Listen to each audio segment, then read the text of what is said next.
So, good evening. Warm welcome to all of you for our monthly lecture at the IWM, the Institute for Human Sciences.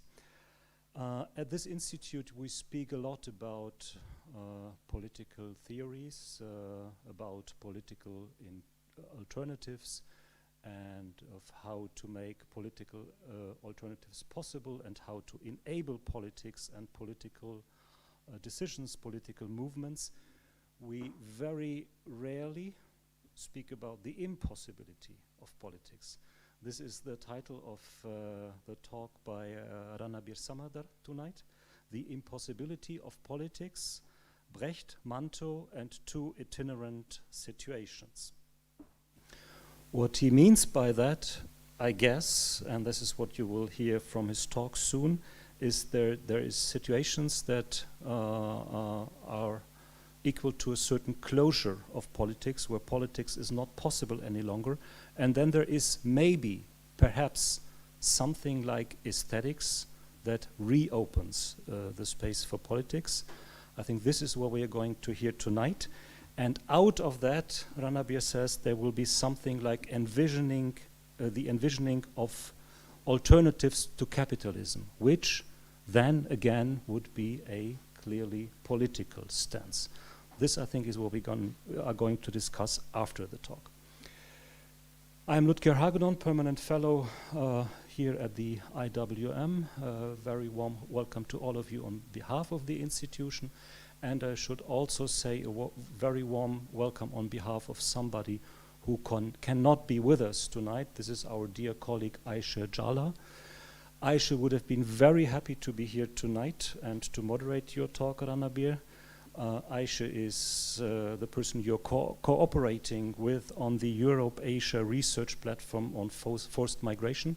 I guess it would have been her pleasure to be here. She cannot join us tonight for family reasons, unfortunately, but I'm happy to extend her greetings to all of you. Very shortly on our dear colleague Ranabir Samaddar. Most of you will already have met him and talked to him over lunch or on other occasions. Ranabir is a guest in the program Europe-Asia Research Platform on Forced Migration this year. He has been a guest of the Institute twice before, in 2018 and 2019. I guess you would have come back earlier, Ranabir, if the pandemic had allowed. Finally, we managed this year, 2021, you're back at the Institute. Ranabir works in Calcutta, India, and holds this is the title of it, holds the Distinguished Chair on Migration and Forced Migration Studies that was established by the Mahanirban Calcutta Research Group in 2015. Ranabir Samaddar is, one can say, dare to say, is one of the leading experts on migration and forced migration, especially in the Southeast Asia region. He is, next to that, a pioneer of peace study programs in South Asia. The topics of his research, obviously and very much so, include migration, but also labor. Marx is a name very often popping up in his works, in book titles and in articles. Urbanization may be another field that he has been working on, and generally issues of justice and political rights. Ranabir is the founder editor of the journal Refugee Watch, and at the very end of presenting him, I will name three recent publications by him, book publications that I think somehow the titles speak for themselves. First, 2017, Karl Marx and the Post-Colonial Age. I said Karl Marx is a ever-returning name in his work. 1 year earlier, 2016, a post-colonial inquiry into Europe's debt and migration crisis. And then finally, a very influential book by Ranabir already from 1999, The Marginal Nation, Trans-Border Migration from Bangladesh to West Bengal. Ranabir, we are very honored to have you as a guest at the IWM, and we are very honored to have you as the speaker of tonight. Please, Ranabir, the floor is yours.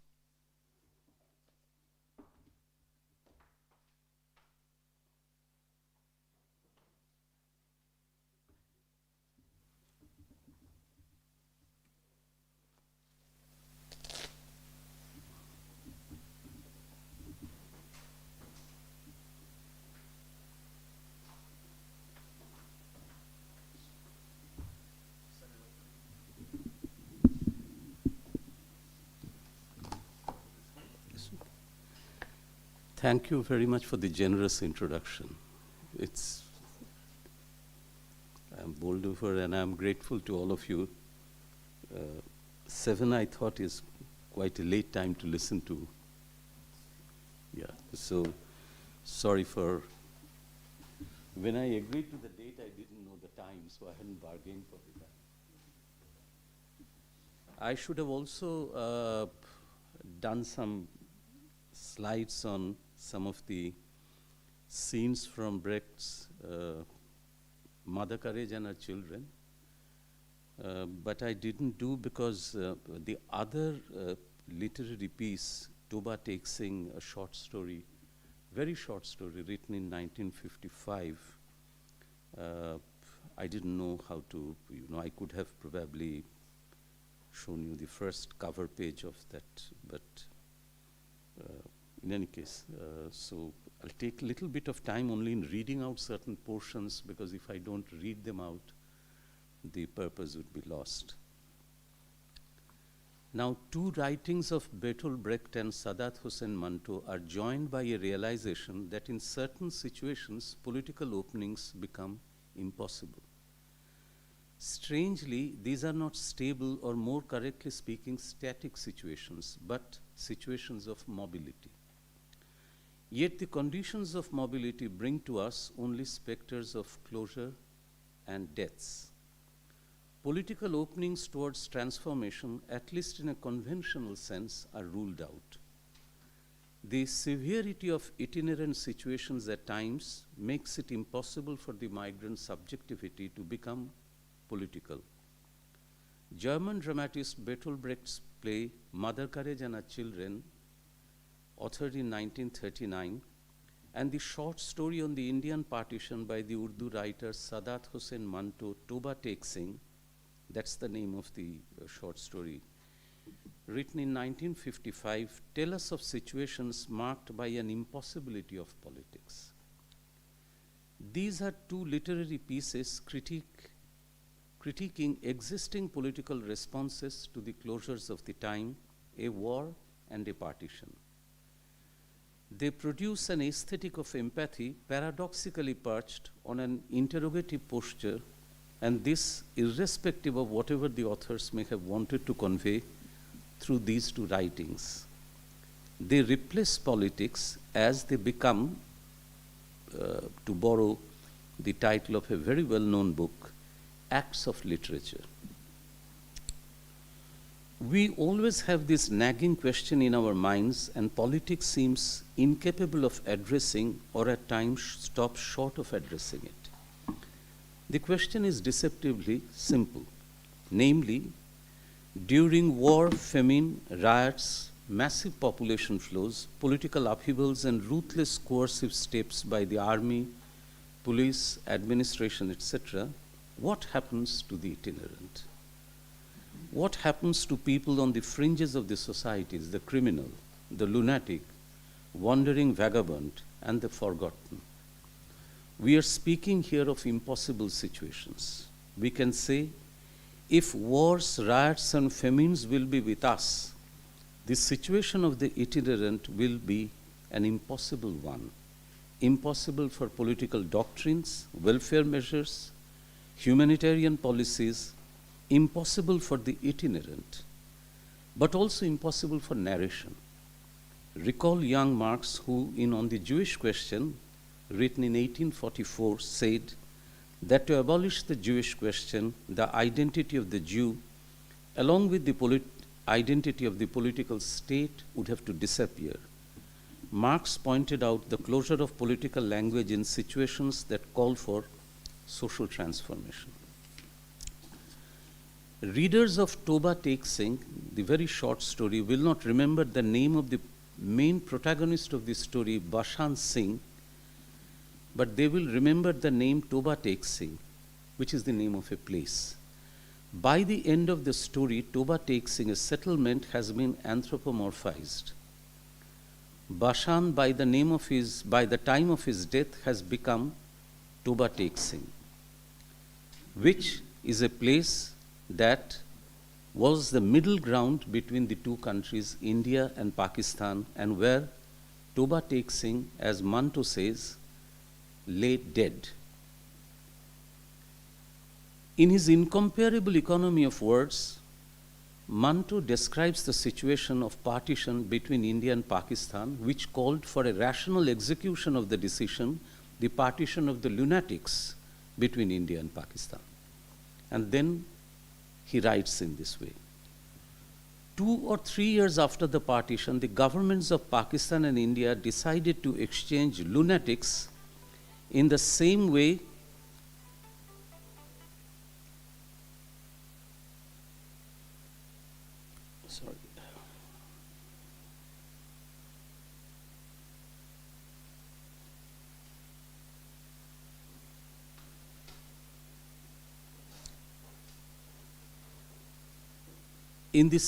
they had exchanged civilian prisoners.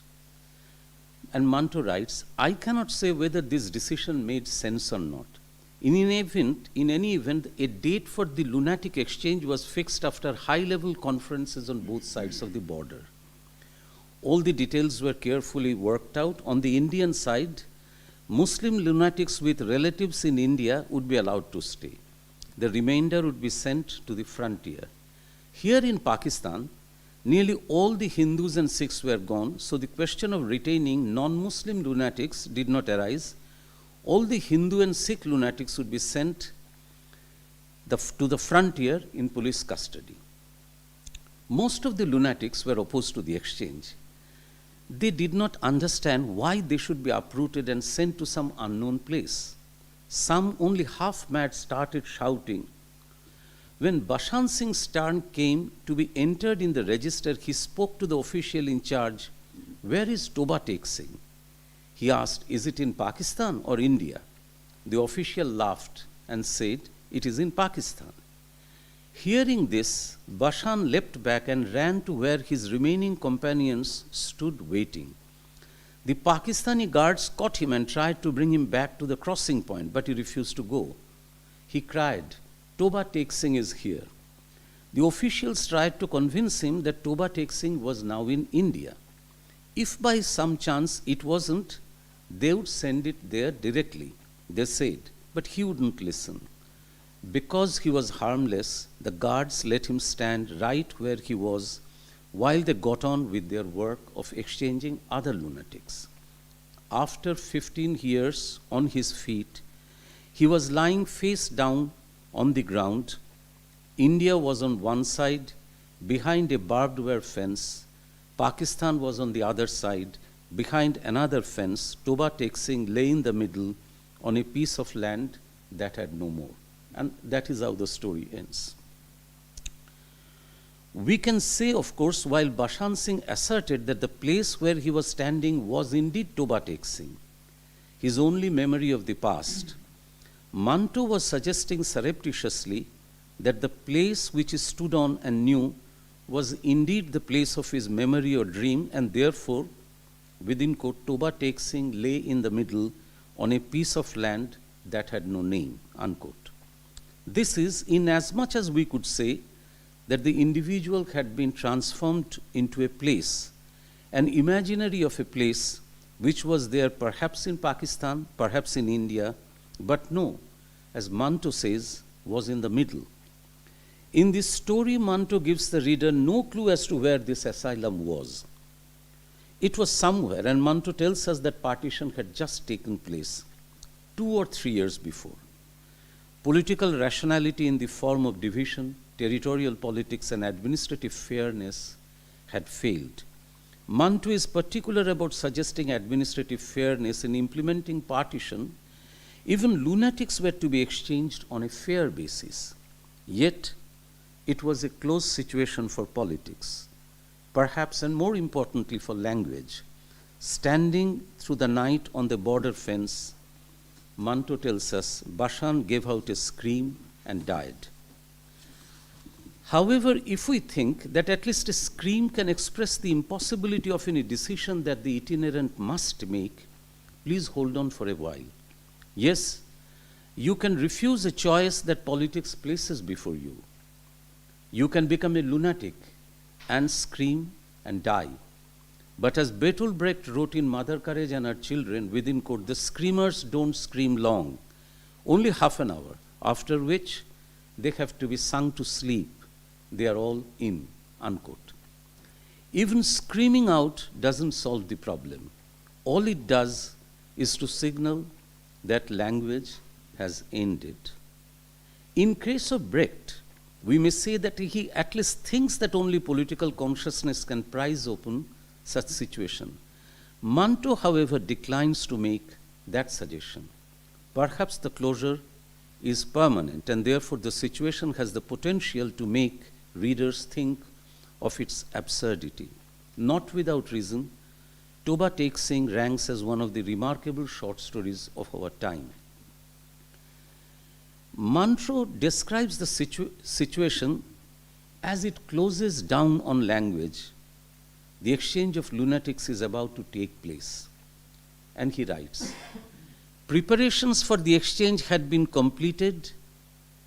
List of lunatics coming from here to there and from there to here had arrived, and the day of exchange had been fixed. It was extremely cold when the lorries full of Hindu and Sikh lunatics from the Lahore insane asylum set out with a police guard. The escorting wardens were with them as well. At the Wagah border, the two parties' superintendents met each other, and after the initial procedures had been completed, the exchange began and went on all night. To extricate the lunatics from the lorries and confide them to the care of other wardens was a very difficult task. Some refused to emerge at all. Those who were willing to come out became difficult to manage because they suddenly ran here and there. If clothes were put on the naked ones, they tore them off their bodies and flung them away. Someone was babbling abuse, someone was singing. They were fighting among themselves, weeping, muttering. People couldn't make themselves heard at all. And the female lunatics' noise and clamor was something else. And the cold was so fierce that everybody's teeth were chattering. Here, as if the storyteller Manto is saying, in a situation like this, we fail in our own opinion once we have dispensed with critical judgments. We have submitted the declaration of human worth to an impossible situation. Our subjectivity is meaningless. Our heroism is a deceit. The verification of truth does not come by political means because verification places a blocked situation. On the other hand, it is the dramatic development exhibited in a flash by the literary mode of Manto that brings out the subject-less state of an exile, the situation of an itinerant, a situation where language becomes meaningless. Word, philosophy's weight to be listened to must be postponed. That is the biggest part of the reality. The reality of politics must reconcile itself as only the exterior of a situation whose materiality defies political language. The critique of politics is achieved only through a criticism from outside, as if our storyteller and the playwright are saying, we are taking you readers immersed in your petty political judgments to a situation where you will find political language has ended. The conceit of politics has been brought home to you, and the void will tell you that to prise open the situation, force has to appear from outside. The closure will invite this force. Political spirituality, within quote, we can borrow a phrase from a philosopher, emerges in the wake of the death of political language, which is the language of reason, administration, and solution. As if through death on that cold night, Bashan was saying, men will not be governed by politics. The hold over people's lives will come to a stop From now on will begin what Foucault had called counter-conduct. Manto's language revolves around the great technique of expression, yet it retains the power of symbols and abstraction, and injects the critique of politics through the combination of a sense of confusion and the eventual breakdown of the narrative. It is a message of the death of the contemporary language of politics. We must ask, why could not politics produce a critique of partition in the subcontinent that literature could produce? Is it because such a critique will be a critique of politics itself, and as I indicated, can be produced only from the outside? Must we then engage in an analysis of one reader of Manto terms as radical evil that plagues politics today, at least conventional politics? Manto writes in the same story, in fact, just before the end comes. A mad person got embroiled in the syndrome of Pakistan and India to such an extent that he got farther deranged mentally. While sweeping the floor one day, he suddenly climbed the nearby tree. He delivered a long speech from the tree for about 2 hours on the delicate issue of India and Pakistan. When soldiers asked him to climb down, he climbed farther up the tree. When he was threatened some more, he said, "I want to stay. This is my country, this very tree." Then he continued. He asked a soldier nearby, Maulavi Sahib, which means he asked the Maulavi, the Islamic priest, Maulavi Sahib, "What is this Pakistan?" After deep contemplation, when there was no reply, he replied, "It is a place in India where blades are manufactured," unquote. As Bashan the lunatic dies at the end, we cannot ask anymore if the event of partition was historically a damned thing, true or false by the great standard of the history of a nation form. On the other hand, as the story builds up with Bashan and other inmates of the holding place for the lunatics arguing and trying to reason out their places of belonging, in the event they end up being divided, we are faced with the impossible challenge of deciding what is the specific history of the nation form that must produce a true and false division and eternally shape our historical understanding of our own past. I have referred to the phenomenon of counter-conduct. In a sense, Mother Courage, Brecht's play, is a story of counter-conduct. Anna Fearling is not a noble character. She is a wanderer. Displaced from her job as a canteen woman as the war begins, roams along the war fields with her 3 children, but more importantly her wagon, her home, depository of food, goods and clothes, and her place of hiding, which Anna Fearling, the mother, pulls to survive the 30 Years' War of Europe. Her cart or the wagon symbolizes survival in the time of a war, hence also the perpetuation of war. With it, she knows that she will have shelter and a way to support herself and the children. As a petty businesswoman, she must find the means of wading through the war with the help of this cart. Considered as the greatest play of the 20th century by many, Mother Courage and her children does not tell us of any ethical practice, humanitarian motto, any moral lesson, specifically a moral lesson of how to survive a war. Yet you cannot say that it is a Hobbesian dog-eat-dog world. It is a world where you must move on to survive.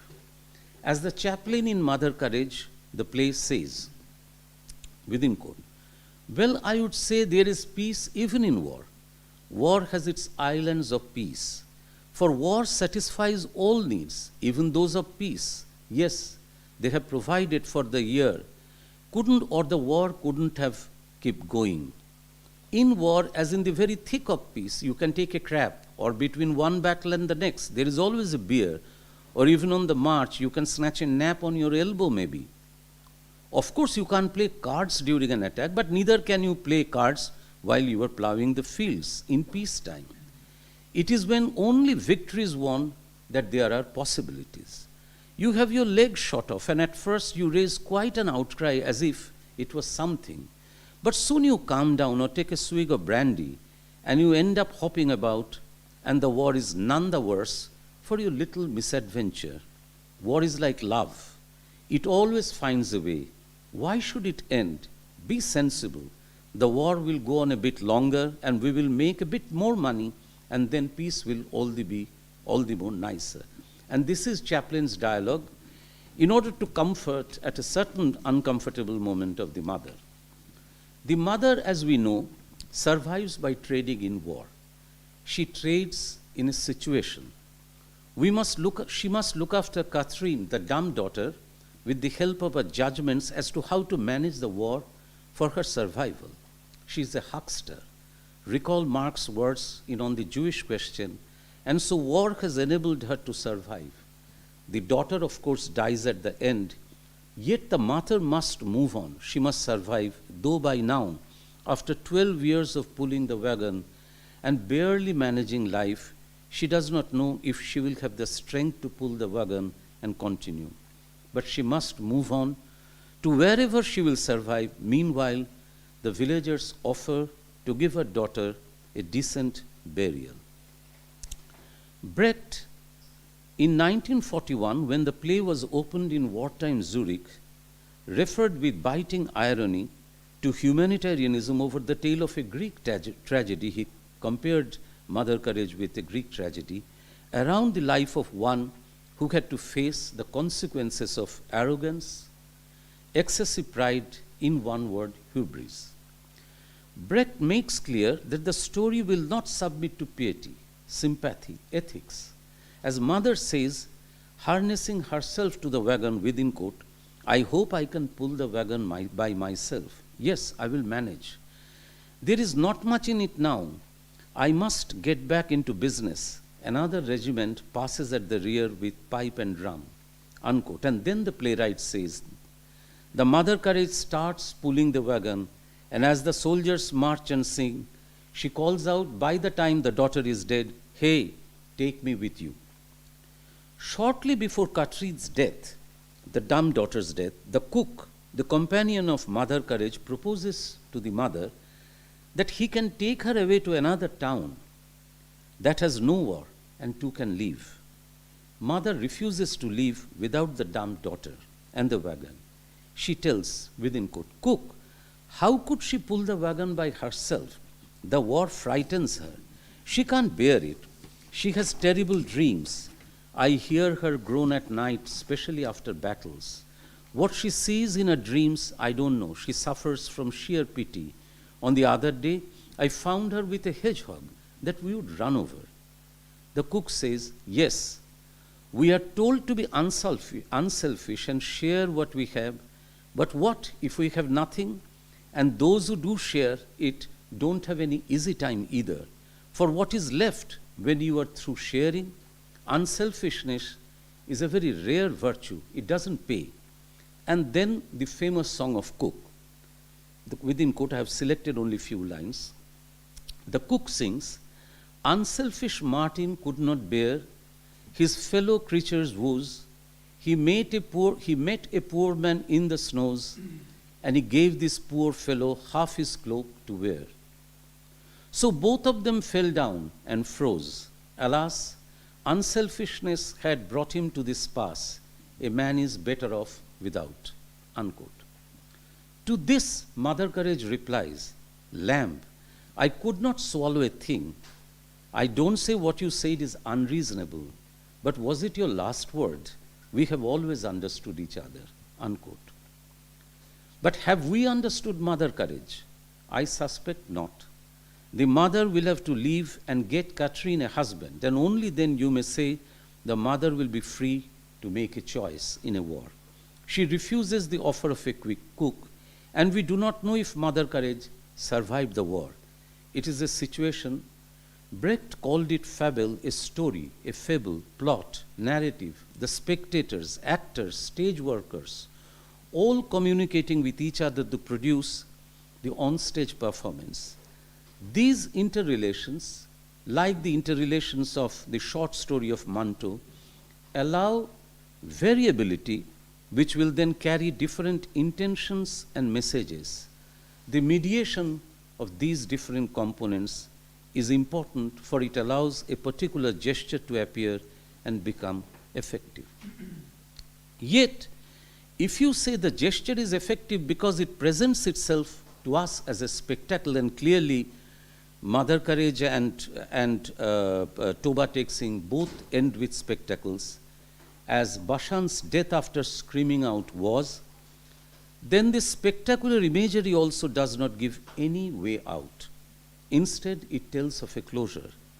The construction of a situation is like moments of life deliberately put together in a design to show that politics, and here the politics of war, and in the earlier case the politics of rational governance of a territory, has completely colonized life to the point of closing it.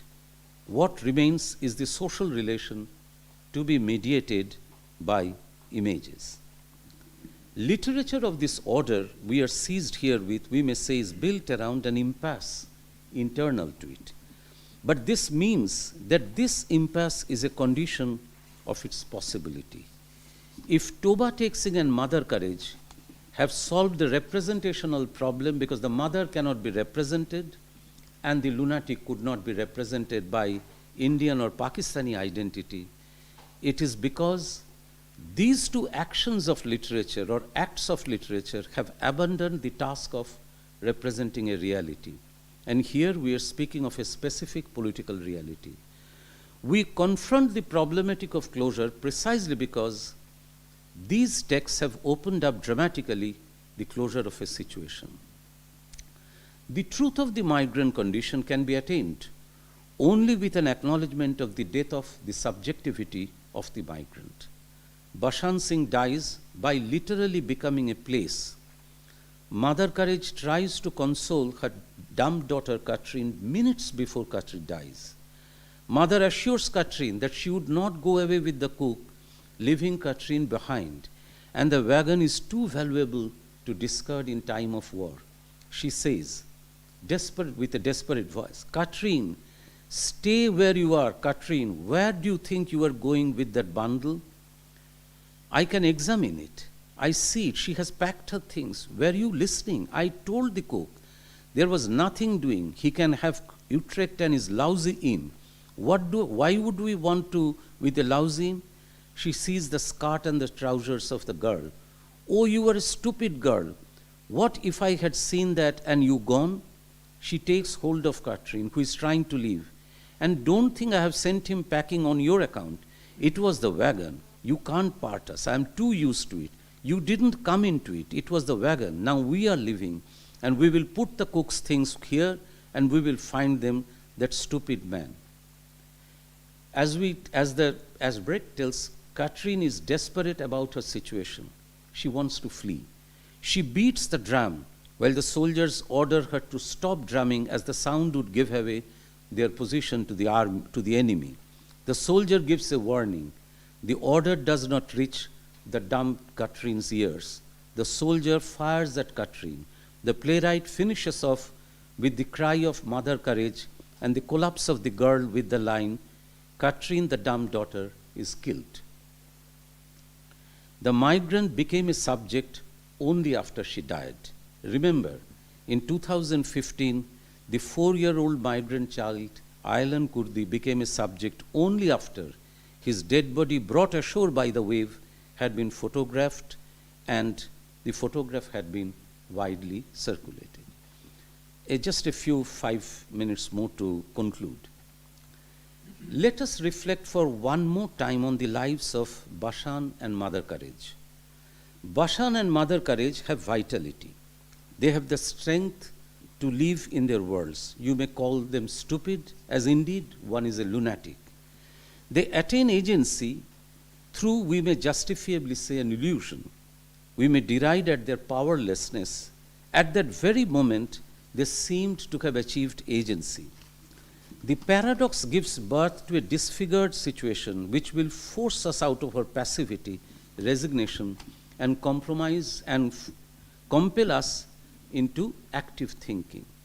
The cry of Bashan and the despair of mother at the loss of her daughter as she resumes pulling her wagon to follow the soldiers, are not self-conscious acts made from choice. Yet, they are gestures of a truth. They are truer than the choices that could have been made on rational considerations. Gesture is thus not a matter of style, but of the entire composition which mediates between the relation between the creator of this text, say a play or a short story, and the reader, the spectator, or the listener. Gesture originates from the entire composition, accumulating surprises for us, as if accumulating elements by stealth, resulting in a calculated suddenness, in a jerk. This is what Roland Barthes had called pregnant moment. This is, of course, a question of form which is important for politics. Form makes historical immanence possible, because form can detect a trend, what Marx called a tendency. For an understanding of the possibility of a historical situation, we must attend to the relevant question of the form of the historical reality, the form of the response, the form of the new language. These two acts of literature convey the deep relation between immanence and form as two historical truths. They deal with unstable situations. Their central characters are migrants. They are itinerant figures, figures that carry the truths of potency as well as the possibility of doing the unpredictable. In these two tales of fantasy, the semblance of truth is the real gesture towards a critical understanding of our subjectivity and the shape we as subjects are going to give to our life. Bashan died on the fence, and the mother lost everything while trying to do business in the war to protect her family. The paradox of truth and belief, disbelief, or you may say fantasy and belief, or event and mobility, is solved only through a specific form in which these present themselves. In this case, the form to be known as gesture. As in Mother Courage, we are told, within quote, the poor need courage. They are lost, that is why. That they even get up in the morning is something in their plight, or that they plow a field in wartime. Even their bringing children into the world shows they have courage, for they have no prospect, unquote. And therefore, with the mother, her hunger, her practicality, her willingness and determination to pull off the impossible, surviving the war with her children, we must ask, was it useless for her to chart out the path that she took to survive the war? Or for the lunatic Bashan to cry and die for a place that we do not know where it was, but was somewhere at some time and was his own? As wandering figures, they are actually poor monuments. We shall not remember them. Yet, can we not think of a history where great subjects will not be there to mark it for us? The lives of Bashan and Madar will forever ask us to struggle for such a history. Thank you.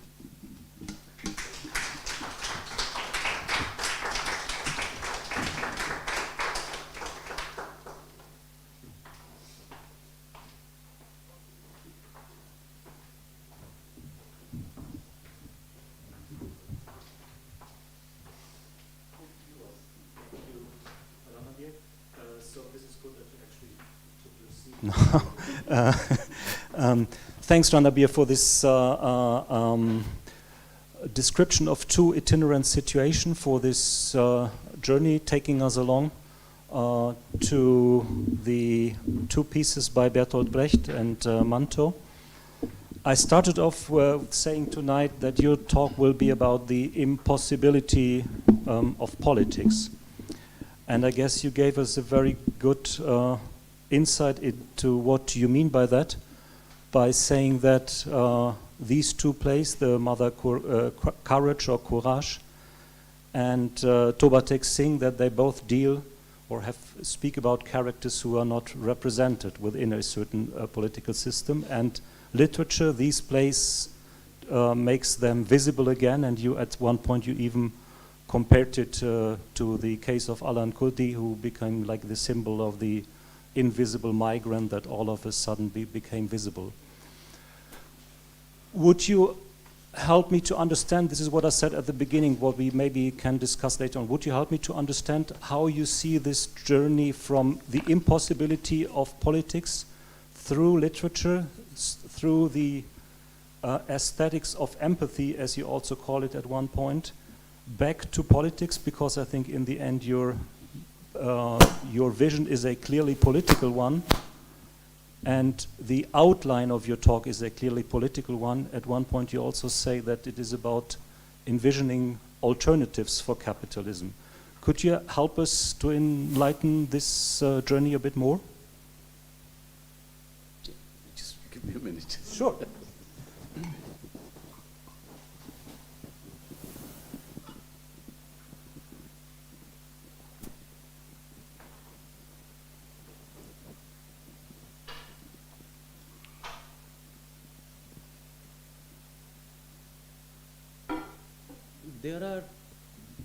There are two aspects to the question that you pose. One is that it may be argued that mobile subjects, to the extent that they can be subjects in the political sense of the term, the subject meaning the subject would have rights, etc., legally recognized as subject, politically acknowledged as subjects, etc., that the mobile subjects will never make sense in conventional politics. And therefore, if the mobile subject is the, let us say, the congealed figure of what I said, that people who are on the margins, etc., those who cannot be represented, even with all our technical innovations in administration, politics, democratic management, etc., then the fundamental challenge will be, and this I'm borrowing only a phrase, that how politics can move from representation to presentation, or politics can become much more direct. And this task of politics cannot be understood from within the conventional political language. So that is the closure. That politics, in the way it moves, it cannot understand the limits and the closure of representational politics, that politics will not be able to represent a large section of the people with all the representational devices. That is one. And therefore it should urge us to think of the political history as well, our own political history, and how we have come to be recognized as subjects of polity and not only politics. It will urge us to re-examine that. And the second is that it will happen, and it may happen, where our conventional understanding of certain situations, like war, like a partition, or let us say like today's epidemic, these things can be, and the political management of these situations can be critiqued, again not from within, but it can be critiqued only from the outside. So if we recall Camus' Plague, for example, Camus ends Plague with this line, if I remember, that then this moonlit night, the town people are all celebrating that plague is over, and the rodent population, they're just waiting in the larch that our time will again come.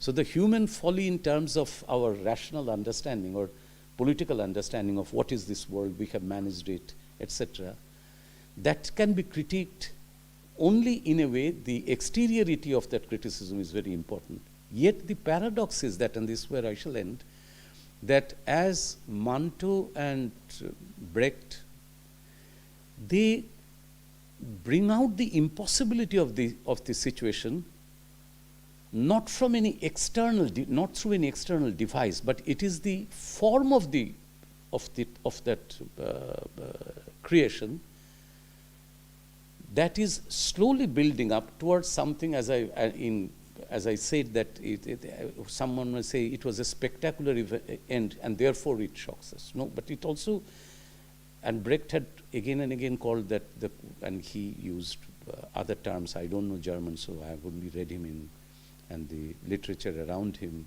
in English language. But if we say that this is a question of gesture, again, politics has to understand that gesture is not a matter of style, but it is something that has to do with immanence, that has to come from within this situation. But there the technical requirement is that how do you, and that's why the question of form, and in a way, both Brecht and Manto were great formalists in the technical sense of the term. And I was suddenly, I looked at Lukács, and I remember the debate between Lukács and Brecht and Brecht didn't take kindly to Lukács' early criticism of Brecht, and Brecht said that Lukács simply doesn't understand the question of form but so form and immanence, at one level they seem to be two different things, but here they show their relation. That's all. I think I'll end here. There is also one thing I think that is very important in that regard, and that is that literature has the capacity to distance itself. I mean, Brecht does it very clearly in his play. He is clearly writing about the situation of his time, of the situation of 38 and 39. But the story is about the 30 Years' War, so he goes 300 years back, seemingly writing about something that has happened 300 years ago, but has obviously a very crucial meaning for his own time. And this is one thing that I'm struggling with, and maybe I'll have this as a second question, and I would like to open up to you afterwards as well. As a second question, this is one thing maybe that I'm not fully sure about your understanding of an impossibility of politics, because the mission of Brecht's mother, Courage, with the help of literary devices, but from the very beginning on, it is a clearly and highly political one. It is his critique of capitalism and of a certain war capitalism, namely, as we would read from his play, that in war times it is only the rich ones, the masters, who will have a gain, and all the ordinary poor people will lose in the end. And the best example of that is Mother Courage, who is the outstanding character. And it is a warning to his time, and a warning especially to the Scandinavian countries. He wrote it in Scandinavia to cooperate with the Nazi regime in that time. Maybe you could refer to that as well.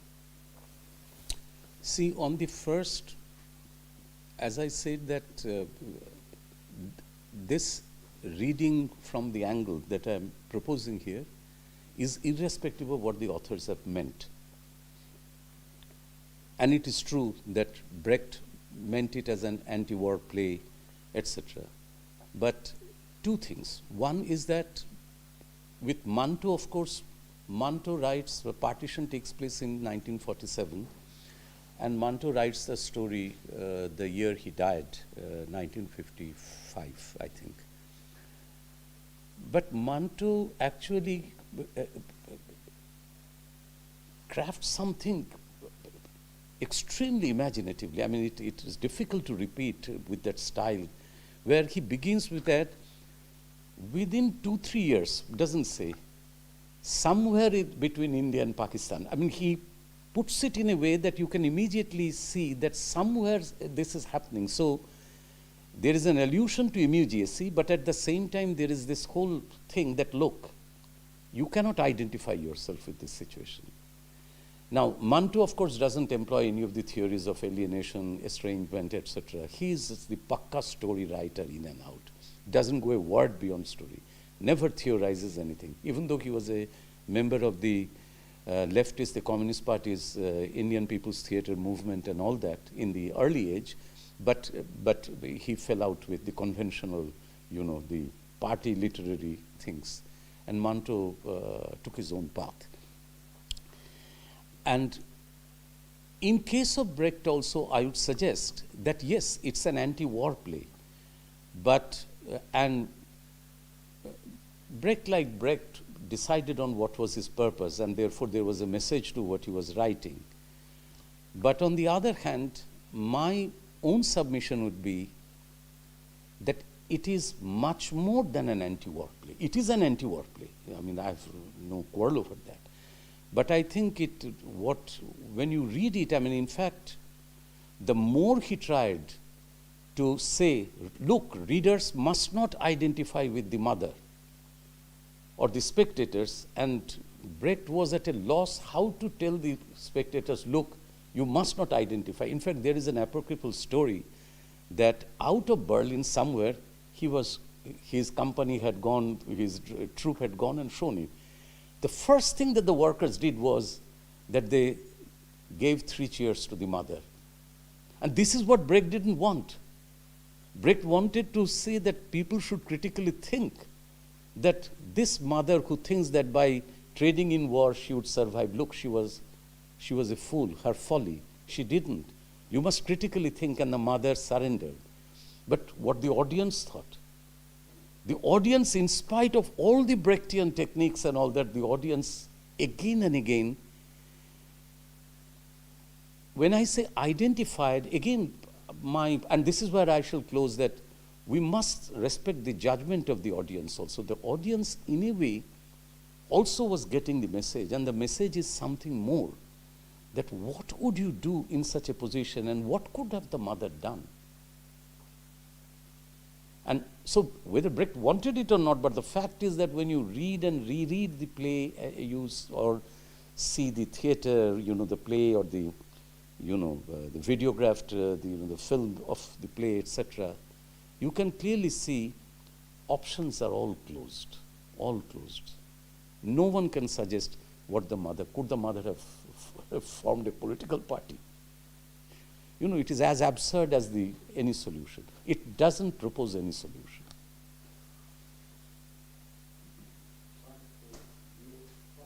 Questions?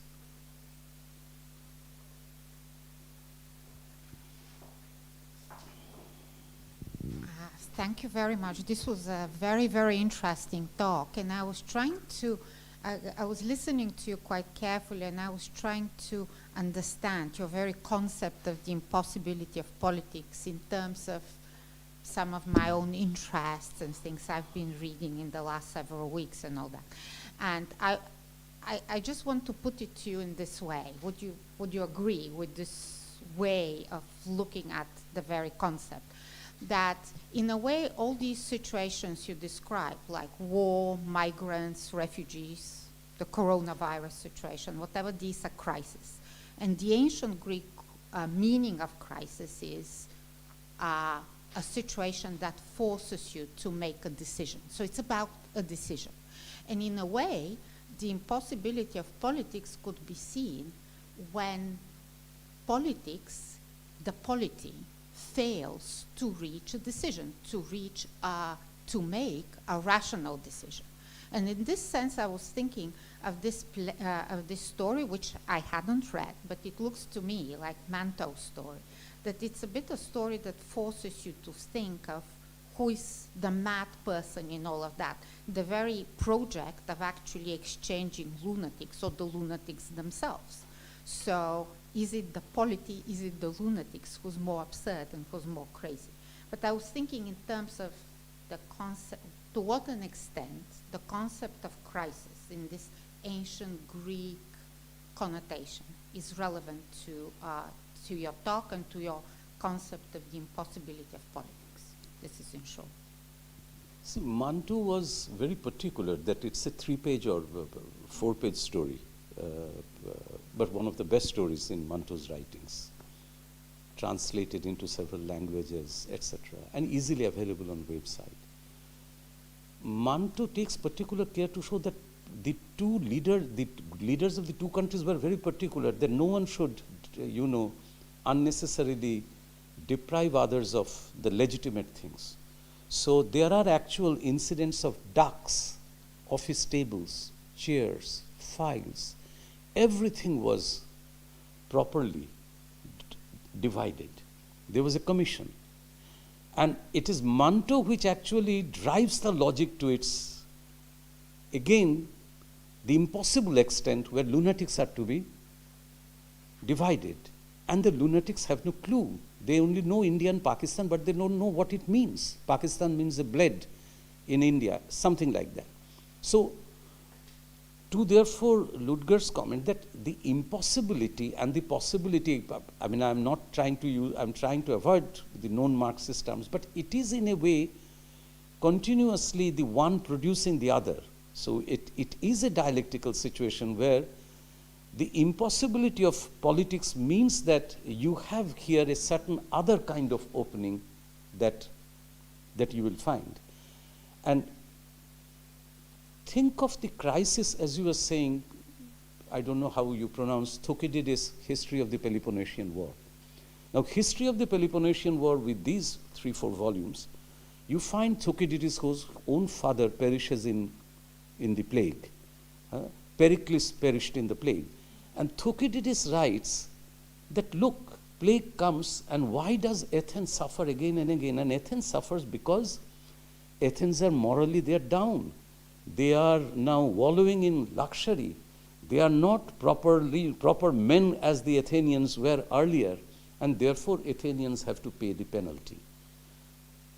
And so this is Thucydides' own interpretation as a historian whose own father succumbs to the Peloponnesian War. So I think your question is right in the sense that the impossibility is exposed. The impossibility of this situation is exposed only when the crisis bears all the kind of limits of that situation. So it's a limit situation. The situation is something where you cannot expand anymore, but you can't also contract it.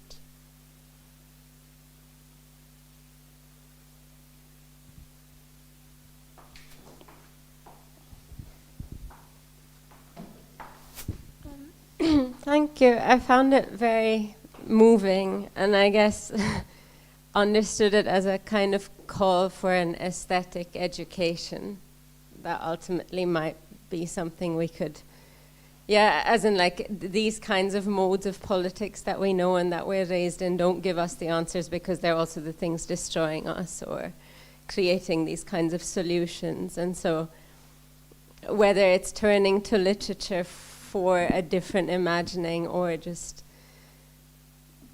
I don't know, I feel like it just made me think, okay, what would that look like to have a more rigorous aesthetics that isn't just, I mean, like loads of people are thinking about this and I don't think there is an answer, and that's also a good thing maybe, but there's also something sad to me about the fact that Manto's story and Brecht's story are canonical, and we learn it. I grew up in India. I learn it in school. It becomes a kind of easy example that explains itself or doesn't explain itself. And there's something about how these things are instrumentalized all the time, even as the whole point about aesthetics is maybe a resistance to instrumentalization like that.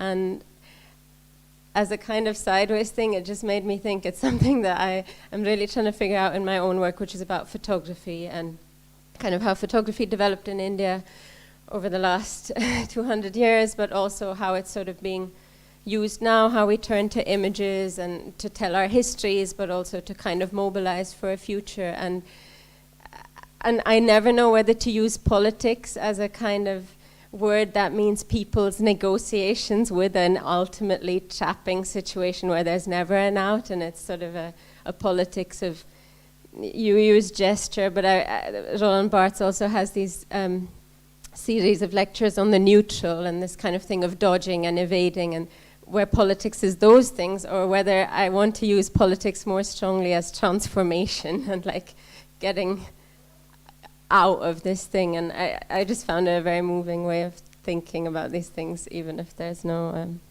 answer.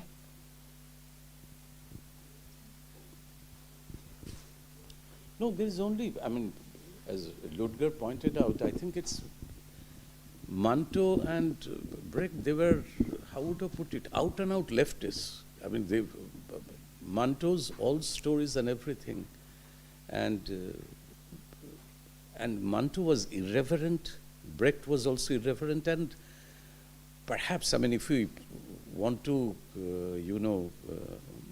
want to find comfort in existing languages, we can say their political consciousness enabled them. But I do not think that that can be the way in which the problematic can be discussed. Certainly, they had an understanding of the situation, but that understanding, why is it that these artists or these literators or why is it that they could sense that a conventional political language does not take you, does not allow you to understand what is immanent in this situation. So the situation, and this is why I'm saying, how do you construct a situation?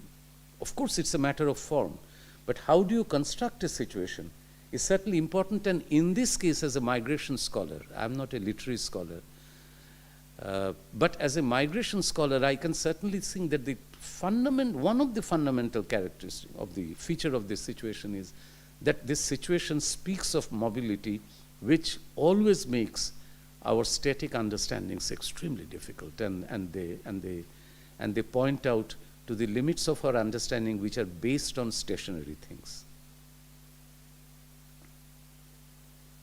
Yes. Thank you a lot for your lecture.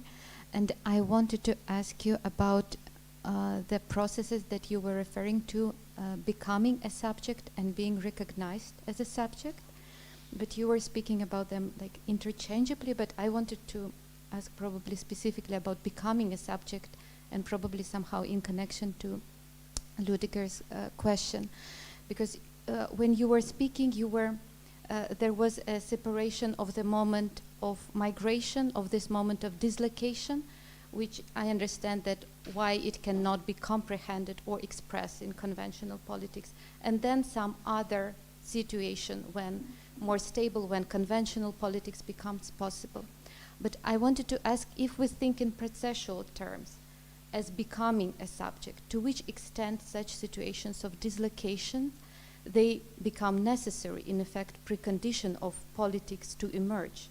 Because in both stories that you were discussing, for basically plot reasons, both characters, they come to a certain extent to an end at the end of the.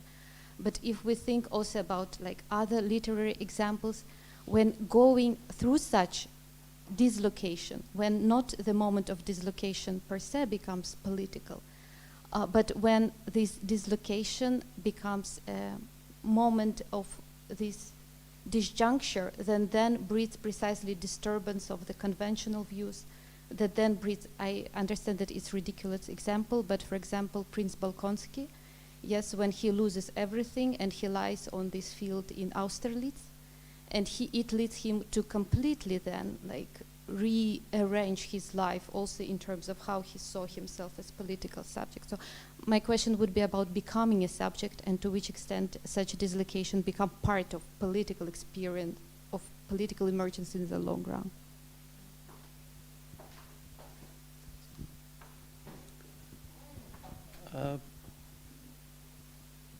Probably I would have to think little more, because while I'm aware and I'm versed with this whole thing about being, becoming, etc., but personally I have not given much importance to most of the time felt that this is useless debate. Because as I was referring to the debate between Lukács and Brecht, but I could have gone on others. My own understanding is that intellectually, only in certain sense, this subject and all that, they will make sense. But on the other hand, in terms of political processes, in terms of political actions, etc., much of the debate and theorization of this, and you have to pardon me for that, they will go in the junkyard. they are not necessary. I mean, they became necessary only in the wake of certain kind of literature, certain kind of philosophy, etc., etc. But as I said, and I am not going to that extreme Foucauldian notion of that there is a death of the subject, etc. As I said, that today I think, if you ask me personally, in this neoliberal time, the way in which the subject question has been manufactured and remanufactured in 101 ways by neoliberals, the reason and the spirit in which this was raised is now over. It is lost. It has served its purpose. Therefore, I think it is important, and the example that I gave, it only occupies 2 lines, but I know a lot on that, how Ireland could the photograph become so well known. Who are the agencies that circulated this photograph? What was the identity of that child, that 4-year child who lay dead on the shore, the Syrian child? And there have been, political activists, there have been critical inquirers who have gone into the details. And I'm not saying it was bad. It's not, it escapes the good and bad judgment, or it transcends. It doesn't escape, transcends the good and bad judgment. Because of that, in the 2015 European migration crisis, the single day of donation for the migrants happened after the photograph was circulated, and the most widely circulated photograph. So, but this child, Alan Kurdi or Alan Kurdi, I do not know, some people say it should be pronounced as Alan Kurdi. Why did people care for who was this? There were many other children who were coming and going. But it is only after the child died that the photograph made him the subject. So there is something to be learned, and I think, therefore, Brecht and Manto, like Clairvoyant, they are, in a way, story writers and dramatists of the century, that they brought the quote and unquote conventional subject to a situation where suddenly you find, as you say, that there is a crisis point and the situation will not be able to handle either the mother courage, who says, I do not know how long I will be able to drive the wagon. The daughter has died. The villagers say, we will give her a burial, but you go ahead, you survive. And she follows the same company of soldiers which opened fire and killed, because the girl was beating the drum and giving away the position. So these tell us the futility of the discussion about the subject. So this is why I'm saying that this is the reason why becoming and being, one has to use it only for technical purpose, but a greater philosophical meaning out of that, personally I stopped it long back. No longer I do not lose my sleep over this. So if there is no further urgent comment at this point, I do not want to end the talk. I only want to end the talk up here and invite you downstairs to our cafeteria to continue the talk there.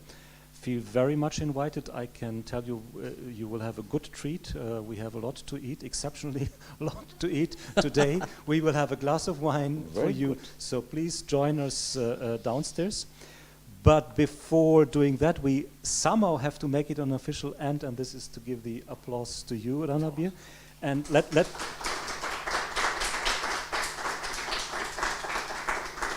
Thank you, that was very nice. One more word I wanted to say, and this is to thank you for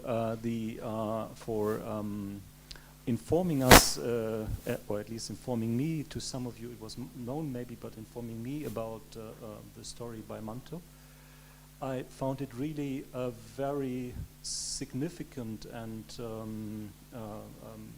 telling and maybe also painful illustration of what you wanted to speak about. That is the itinerant, the person that is not allowed to live at a certain place, but has a identification or a connection, a binding to a certain place, and it becomes so vivid and so great in the story that you referenced. And you said Toba Tek Singh, the name of the place, in the end is somehow also the name of the main character. And you said this is anthropomorphized, and I found this a very, very remarkable illustration of the story that you wanted to tell, and I want to thank you for that. Thank you. So Thank you.